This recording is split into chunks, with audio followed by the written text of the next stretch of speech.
body positioning here. Lower body positioning to start with. Now, the most important thing when you're dealing with arm wrestling is you gotta be centered, you gotta be balanced, okay? If you're off balance and you're standing really tall at the table and you're way away from the table and you're gonna go arm wrestle somebody, okay, your balance is no good, you're gonna be pulled off of your center and you're gonna lose, okay? No matter how strong your arm is, okay? So body positioning plays a really tremendously strong role in whether you end up winning or losing matches. Okay, so first thing I want to cover, lower body positioning. We'll start with the hips and how close you should be to the table. Okay, so when I go up to an arm wrestling table, and I'll do this by myself, as I come up to the arm wrestling table, okay, my hips are right about here. I'm about 6'1", okay, so depending on how tall you are is going to depend on exactly where you are. But for my own sake here, I'm not standing with straight knees. I got my knees bent a little bit, and we'll shoot the legs in just a second, okay? Knees bent a little bit, my hips are underneath the table. Not completely, not crazy, but I'm almost dipping into and underneath the table. So I'm totally connected to the table. There's no space between me and the table for starting the match. No space at all. So my hips are really, really close. And then G-Man, if you can come in really close here, I'm going to talk about the legs here. The G-Man's going to work the camera. Okay, so we can go ahead and pan down and I'll talk about my legs. So same thing, when I approach an arm wrestling table, this is for right hand match. Arm wrestling with the right hand, I always suggest the split stance for everybody, meaning you're going to have the right foot forward, the left foot back. Now, depending on how tall you are is going to depend on how wide you do that split, and it also depends on how low you're going to stand, how much you have your knees bent, all of that stuff, okay? If you're really standing close together, your balance is going to be way off, okay? So a split stance is going to help you do all the different techniques you need to do in arm wrestling and still give you the flexibility to defend or go on the offense really, really quickly, okay? So you can go ahead and come right back up, G-Man. Okay, so that's basic lower body positioning. Remember, you got to stay close, keep the legs spread apart. For left-handed matches, just remember you're going to put your left foot forward and your right foot back. So it's just the opposite for left-handed. But big split stance, body close to the table.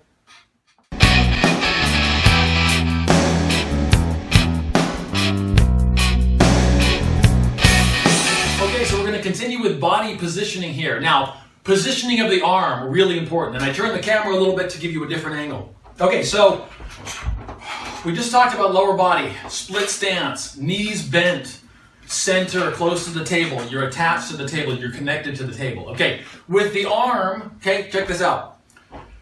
When I mean bring your arm inside your body, that's what I mean. I mean inside your body, like my elbow is pretty much lined up with my belly button, okay, right underneath my chin. It's tempting to come up and just put your arm here and think, that's a good position. It's not. Okay, you can be quickly taken out of position in many different ways by an experienced arm wrestler if you're off balance and if your arm is out to the side.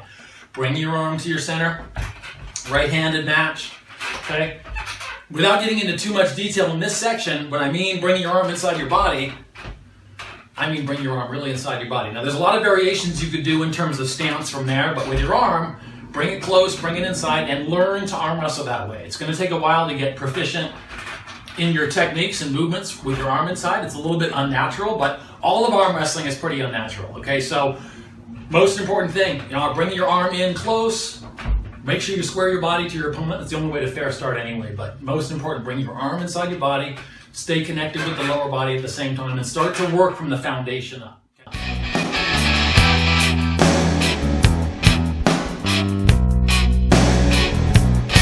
Okay, so we're still talking about body positioning. Now, the grip. Gripping up with your opponent. That is one of the most important things you're going to do, and the match can be won or lost based on the grip that you take from the very start. I don't care how strong you are, okay? So, here's what we're going to talk to regarding the grip. When you first walk up to the table, okay, obviously you want to go through the other body positioning first. What I'll try to do is I'll get my feet set first. I'll make sure my hips are centered. I'll make sure I feel on balance before I start to grip with my opponent. Don't grip first and then get your body positioning. It'll make a big difference if you get yourself set, comfortable. There's no rule that says you have to grab your opponent if he sticks his hand out either. So if he's got his hand out, I don't have to take it. I can kind of get myself centered, comfortable, as if I was all here by myself. When I got my arm inside my body positioned correctly, that's when I might start to take a grip, okay? And with the rules with the gripping, you already know the rules probably, okay? That you basically can't cover the person's, we can go ahead and grip here. We can't cover the person's thumb knuckle, okay? But for the most part, everything else is fair. So if you have a really low, I'm just as an example, if you have a really low grip, okay, and you can see my hands pretty well here. If you have a low grip, his leverage is so much better than mine. You almost have to feel it to believe it. But if he starts to pull, it's much harder on my lever than it is on his lever because my force is down here. That would be like the lower I grab him, the less effective I'm going to be. The higher I grab him, like to the point where even if you're cheating, you feel the difference there. If you're grabbing really high, that's why they don't let you cover your thumb, because it increases your leverage to the point where it's not fair. Okay, so you're seeing me here. Okay, this is for foundational purposes. There's different grips you're going to take. As you get into really technical arm wrestling, you can start taking different grips. But for the most part, this is what I want you to think about from the start. Okay, so you got your body centered. You got all the other foundational things we talked about, your legs, your hips.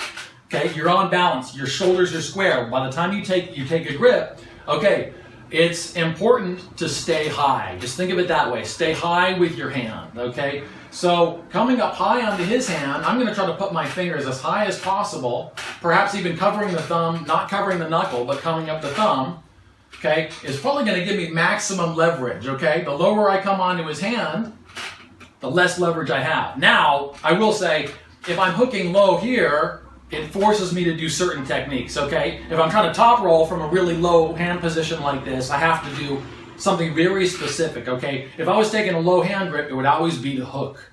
Always, okay? So point A, let's say he's got a tremendously strong hand, and I know no matter what, he can fold my hand back before I can fold his back. So there's no point arm wrestling him like that. So taking a low grip, just as an example, if he's got a super strong hand and he's been top rolling everybody and taking them through the fingers, if he's always attacking the fingers, I'm not going to attack his fingers. They're too strong, okay? I'm going to attack lower with the grip, okay? So instead of taking a high grip and trying to, even if I'm hooking, trying to rotate up through his fingers or attack his fingers in any way, if he's got really strong hands and fingers and they're stronger than mine, my attack is not very smart by attacking there, okay?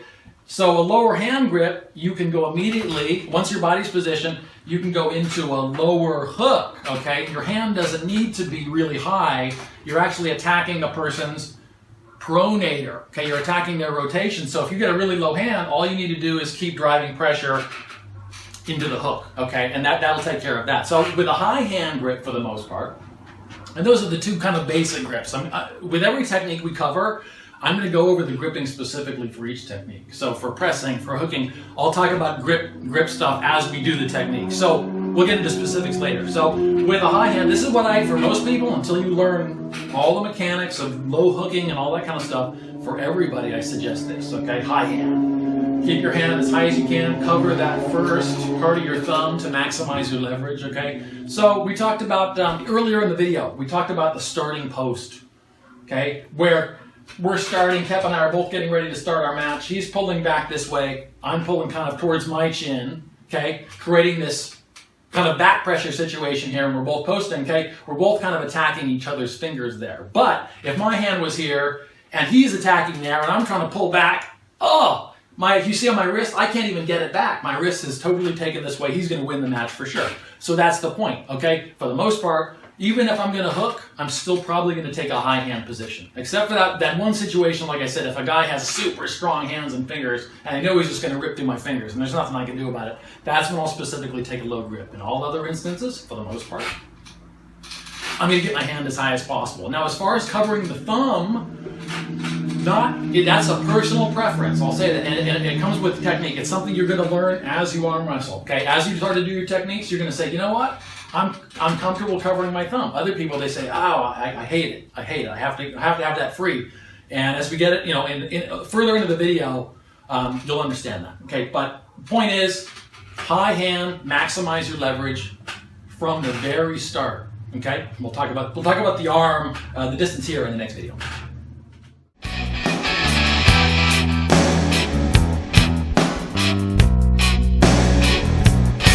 We're talking about body positioning for the arm, more relative to your arm distance between your shoulder, this gap here, okay? This is super important. The further this gets away, you can put your arm on here, Keppa, the further he takes my arm from my shoulder. The further he takes my hand, the further he takes my hand from my shoulder, okay, the weaker I get, no matter what.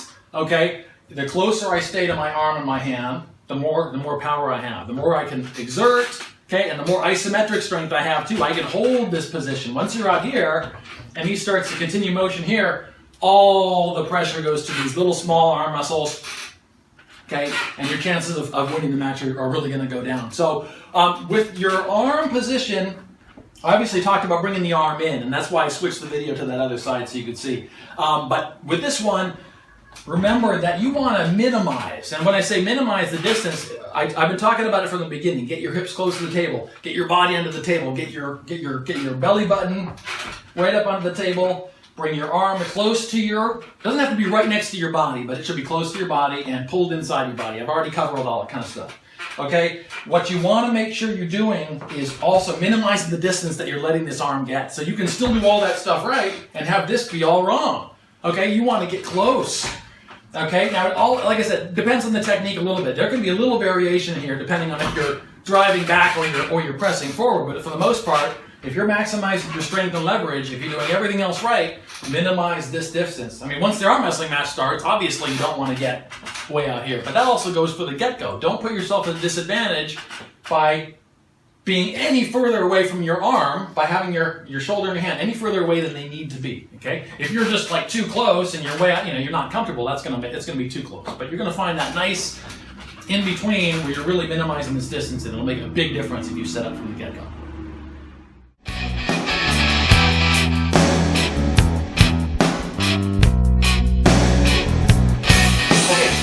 Body positioning. Now we're going to talk about the elbow, specifically for the elbow. Now, one of the most important things you can understand about arm wrestling is that your arm can move on the pad. Now, I still want to talk about body positioning from the start, okay? And I'll get into that first, and then I'll talk about the importance of movement on the pad. Okay, so from the start of an arm wrestling match, now, depending on how long your arm is, you may not be able to start right up at the very front of the pad, exactly where you want to be. You might be forced to move your arm back a little further. Okay, if your arms are really, really long, you might be starting back even further. But depending on your technique is going to depend for the most part on where you put your elbow. Okay, but really important. And think about what I just said. The technique you do on the table, okay, you want to put your elbow in a specific position on the pad in order to maximize your chances. And like I said, when we're getting into individual techniques, the hooking and pressing and top rolls and stuff, we're going to go into specifics on where you should probably put your elbow. So don't worry about learning all that stuff now, but think about it. In terms of importance in starting position, we'll get into that. But as far as maximizing the distance, or minimizing the distance between your shoulder and your hand, it's generally a good idea to get your arm kind of right up at the front of the pad. Okay, so close in is gonna be better. Close in, you see how my arm is really high. Leverage is maximum here. Okay, as my arm goes back, I still got to get myself to the center of the table before I can take a grip. So by putting my elbow at the very back and meeting him in the middle, I'm minimizing my leverage that way, okay? So I'd be much, much more likely to bring my arm to a high position by bringing it in from the get-go. Okay, so you can see the leverage. So let me have kept his arm on the table just for a sec. So let's say he's starting really, really up high, okay? And I'm going to start way in the back. My body position will be good, okay? Everything else will be good. But I'll start way back here. Okay, let's just say we were just doing basic. He's going to be really tight, and I'm kind of like back here. Now you can see the difference. Okay, you can see that leverage. His drive, wham, the second he hits here, I got nothing. Okay, because I'm so far away from my body, and I'm powerless. So once he gets to here, I got no chance of winning the match. My rotation's dead.